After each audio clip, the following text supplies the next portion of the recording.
আসসালামু আলাইকুম। দেশ থেকে নিয়ে আসা শাকসবজি যেন শেষই হতে চাচ্ছে না। একের পর এক ভিডিও বানাচ্ছি, একের পর এক আপনাদের সঙ্গে শেয়ার করতেছি।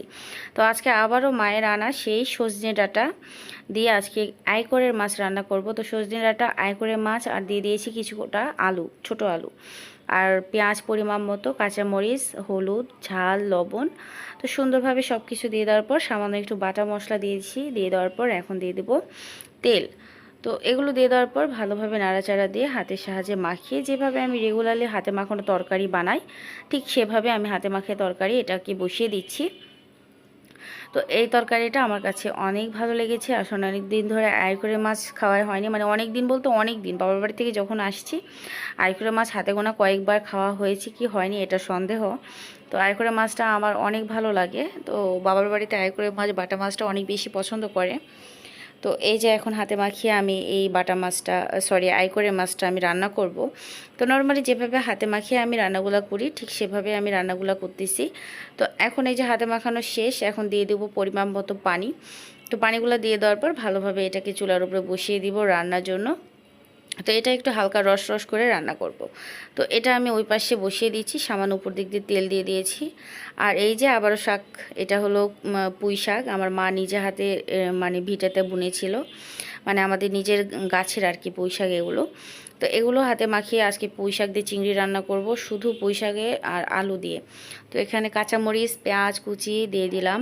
তো দিয়ে দেওয়ার পর তারপরে ঝাল, লবণ, হলুদ পরিমাপ মতো দিয়ে বাটা মশলা দিয়ে দিয়েছি। তারপরে তেল, তারপরে হাতের সাহায্যে মাখিয়ে, আসলে এতবার এই রেসিপিগুলো আপনাদের সঙ্গে শেয়ার করেছি, আসলে বলতে বলতে নিজের কাছে বিরক্ত মনে হয়। তো এই আর কি সুন্দরভাবে আজকে রান্নাগুলো করতেছি। আসলে বাবা মার ভালোবাসা শেষ হবার না। তো যার বাবা মার যেরকম আর্থিক অবস্থা, মানে সেখান থেকে চেষ্টা করে সব সময় মেয়ে ছেলে মুখে হাসি ফোটানোর বা তাদের সাধ্যমতো দেওয়ার।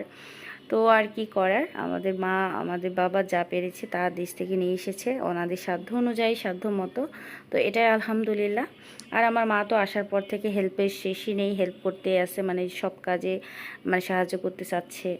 যদিও খুব একটা কাজ করতে দিতে চাচ্ছি না, কিন্তু তবুও মেয়ে একা করবে আর মা বসে থাকবে তা তো হয় না। এই জন্য মা আমাকে অনেক রকমের সাহায্য করতেছে, যেমন কাটা বাছাতে অনেক পরিমাণে হেল্প করেছে।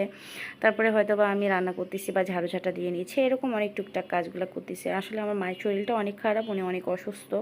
আসলে আমার নানি কিছুদিন আগে মারা গিয়েছে, যার কারণে উনি একটু শোকা হতো। তার মধ্যে আমার মা অনেক ছোট, মানে সবার ছোট মেয়ে। তো এই জন্য মায়ের কথাগুলো বলতে পারতেছে না। এখানে আসার পর মায়ের অনেক কথাই বলতেছে, মায়ের মায়ের অনেক গল্প করতেছে, মা এটা খেতে ভালোবাসতো, ওটা খেতে ভালোবাসতো, এরকম আর কি আমার সঙ্গে গল্প করতেছে। তো যাই হোক, মা তো মাই, মা কখন, মানে আমার মা হয়তো মারা যায়নি, এই জন্য আমি বুঝতেছি না যে মা থাকার না থাকার যন্ত্রণাটা কেমন। তো যাই হোক, আল্লাহ ওনাকে বেহেশতবাসী করুক আর সকলকে ধৈর্য ধারণ করা তৌফিক দান করুক। তো ভালোভাবে তরকারিটা মাখানো হয়ে গেছে, উপর থেকে পানি মানে তেল দিয়ে সুন্দরভাবে রান্নার জন্য বসিয়ে দিয়েছি। দুটাই হচ্ছে জাস্ট আমি হাতে মাখিয়ে যেভাবে রান্না করি সেভাবে রান্না করতেছি আর আপনাদের সঙ্গে কিছুটা গল্প করতেছি। তো এই যে সুন্দরভাবে আমি রান্নাটা করে নিচ্ছি আর কি, ইয়ে করে।